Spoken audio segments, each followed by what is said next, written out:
Whenever I'm faced with an issue, I always have like two sides to an argument, or three or four, just fucking going at it in my head.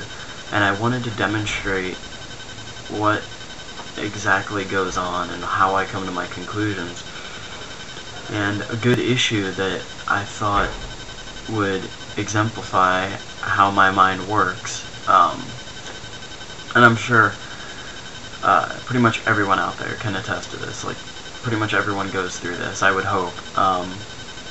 It really, it helps me a lot when my brain does this. And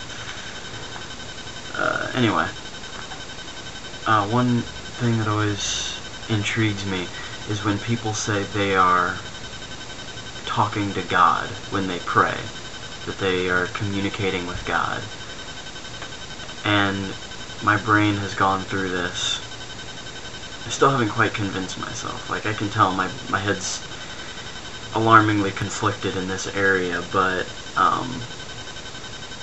this is what usually happens whenever the topic is brought up. That's just stupid.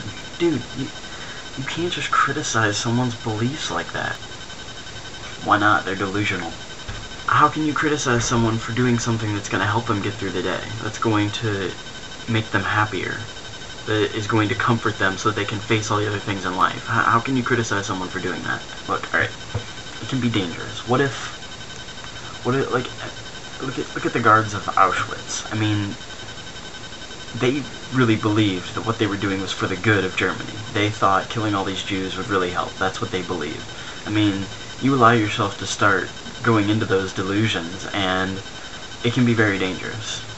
Okay, but alright, if it affects people outwardly, then yeah, that is a problem. I mean, when you consider people saying that gay marriage is wrong, or that women don't have a right to choose what goes on with their own body, then yeah, that's definitely wrong, but that's a very, very big difference. I mean, you're talking about the difference between people finding themselves, doing things to look inwardly and help them find themselves, compared to if you're trying to enforce your will on other people, and if it's just you having a conversation with God, then you're just trying to find yourself.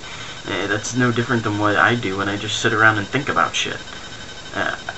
It's just different context, and you can't influence them. But come on, I mean, talking to God, really?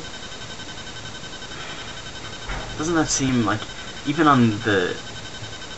other than the implications as far as your mental state goes, isn't that a bit arrogant to think that you're having a communication, like, with God? I mean, come on. You can't have control over what other people do with their own thoughts. If they want to think they're talking to God, then who cares? Like, that's not our business. That's their business, and we can't have any control over that. We shouldn't have any control over that. If that's what gets them through the day, if that's what helps them become happy, then by all means. Because, you know, when people are happy, they generally are more tolerant and accepting anyway, so why would we fight that? Whatever. Basically, point is, without this half, I would not be the person I am with the opinions that I have. I would be flippant and allow any thought thrown my way to become my own, and I wouldn't have a mind of my own without this half. Without this half, this side of me, I would be intolerant, somewhat of a bigot, and a jerk to people. I would not have any moderation at all.